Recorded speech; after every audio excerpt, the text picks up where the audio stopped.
Hay una población indígena llamada Na'vi. Matarlos es muy difícil. Es por eso que estamos aquí. Esta pequeña roca vale 20 millones el kilo. En el video anterior vimos cómo Avatar no es simplemente una película más, sino una propuesta espiritual, una religión implícita, un relato que reemplaza la trascendencia por la emoción y la revelación por la experiencia. Hoy queremos ir más profundamente, mucho más lejos, porque el problema de Avatar no es lo que dice explícitamente, sino lo que borra silenciosamente. Yo soy Fray Helio, un peregrino gris para aquellos que no me conocen. Bienvenidos a un episodio más de Ver Más Allá de lo Evidente. Esto es lo único puro que existe en el mundo.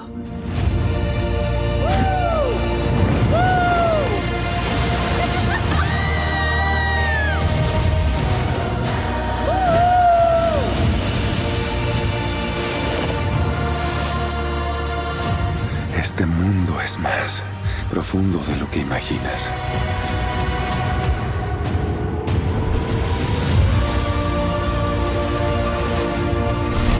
Ross Douthat, que ya lo hemos nombrado en el video anterior, recuerda una observación de Alexis de Tocqueville, que ya en el siglo XIX advertía lo siguiente, que el panteísmo sería la religión favorita de las democracias modernas.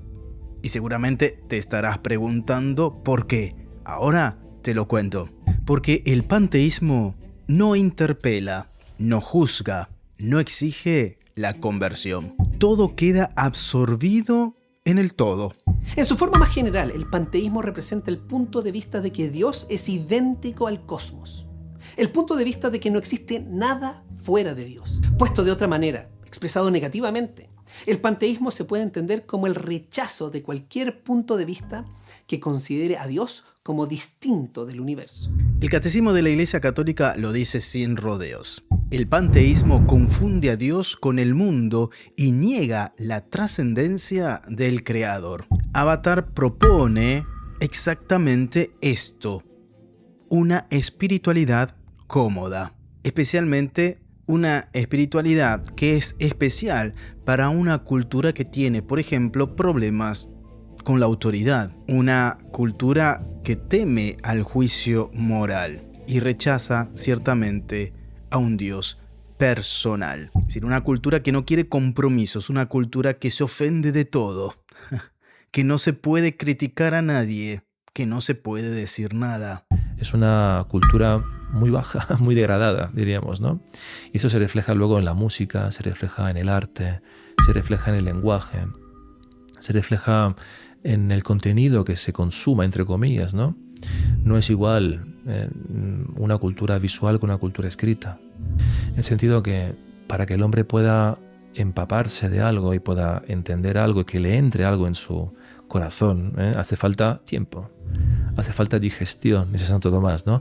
Hace falta que entender las cosas lleve un tiempo, una reflexión, un silencio, hasta una dificultad. Hace falta que esto que leemos o que vemos, de algún modo, entre en nosotros y nos cuestione. Algunos comentaristas han querido ver en Avatar una reinterpretación cristiana de la gracia, especialmente en la transformación de Jacques Sully.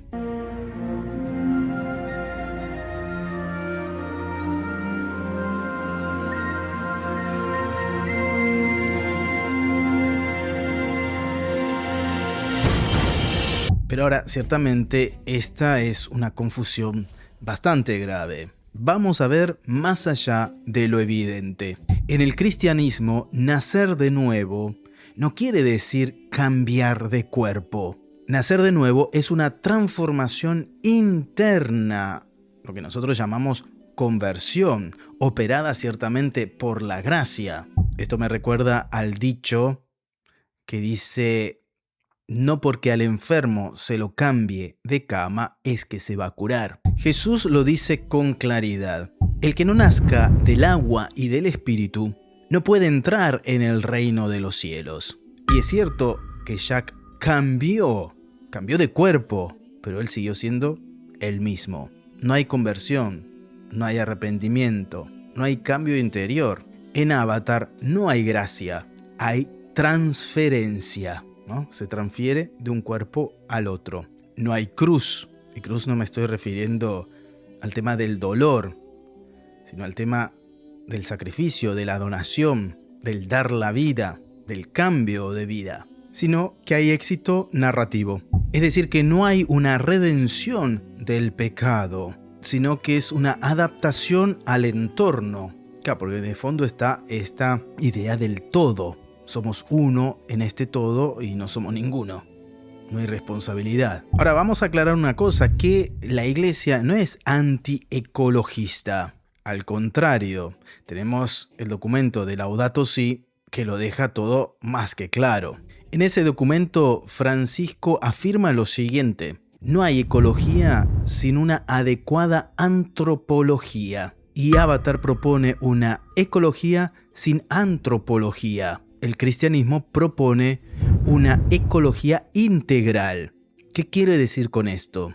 Que la creación es un don, un regalo, y que el hombre es responsable de ella. Que Dios sigue siendo Dios, no deja de ser Dios, no desaparece en un todo. Hoy también se habla y está de moda de decir el universo. En vez de decir Dios, se cambia la palabra por el universo. Si el universo lo comanda, ¿no? El universo o el destino. Y eso sí que es bastante grave. ¿Querés saber por qué? Bueno, te lo cuento en este próximo video. Es decir, que Avatar no es peligrosa por hablar de la naturaleza. El problema aquí es que elimina la trascendencia, borra el pecado y disuelve a Dios, lo disuelve en el mundo, ¿no? Dios deja de ser Dios y la naturaleza pasa a ser Dios.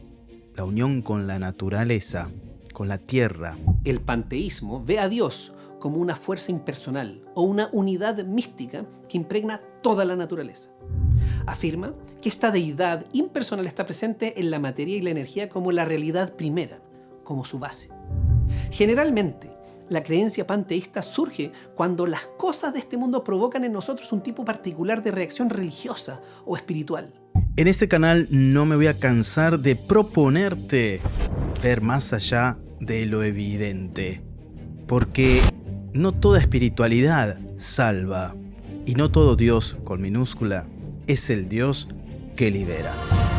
Este mundo es más profundo de lo que imaginas.